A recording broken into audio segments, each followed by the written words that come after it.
natin ngayong umaga. Andito tayo sa Parañaque para tikman ng iba't ibang pagkain na hatid sa atin ng isang Carinderia-style restaurant. Well, curious na ba kayo? Well, let's check this out!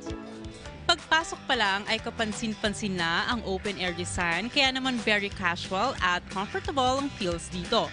Perfect for your everyday lunch or dinner. At ngayong umaga, makakasama natin si Chef Beth of K Restaurant. Good morning and welcome to Bagong Pilipinas. Good morning po. Before anything else, kwentuhan nyo kami, paano po ba ito nagsimula? Nagsimula po kami sa talagang lutong bahay lang, Carinderia style. And then, in-enhance namin into international dishes. Siguro hindi ko napapatagalin pa. Habang nagkakwentuhan kami ni Chef Beth, titikman ko na yung mga international dishes na sa aking harapan. So now, this one, what is this dish? That one is beef pot roast. It's slow cooked for almost 3 hours. It's a brown sauce Espanol. This one po is the Swedish meatballs.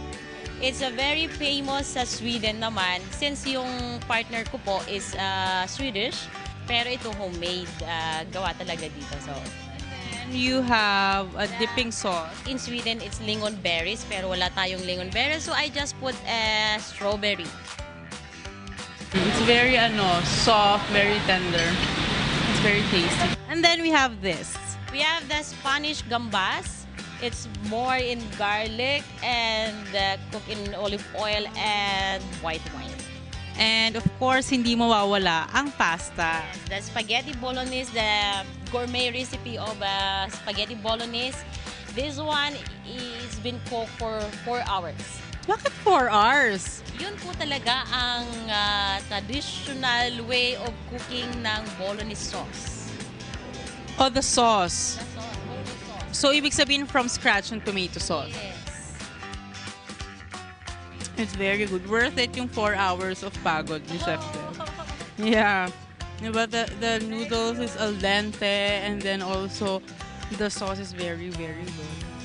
Pero kung gusto nyong itry ang mas conventional na Carinderia style of ordering, ay pwede rin namang mamili sa selection of food na nakadisplay na sa harapan, ready to serve. Oh, you know what, Chef Beth? I really enjoyed everything from the international dishes na ngayon nyo palang inintroduce, talagang I'm sure papatok din sa inyong mga regulars and new customers. At the same time, yung quality ng inyong Filipino dishes, ganun pa rin, hindi nagbabago.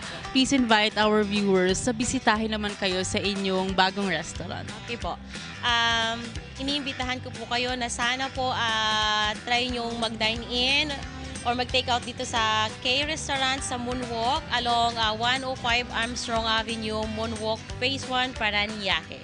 Extended kitchen na nga kung ituring ng mga locals ang resto na ito. Kaya naman if you are looking for a new place to try, puntahan nyo na rin ang The K Restaurant dito sa Parañaque. Samahan nyo kaming muli sa ating susunod na food adventure. Ito po ulit si Carla Paderna para sa Eat Spot.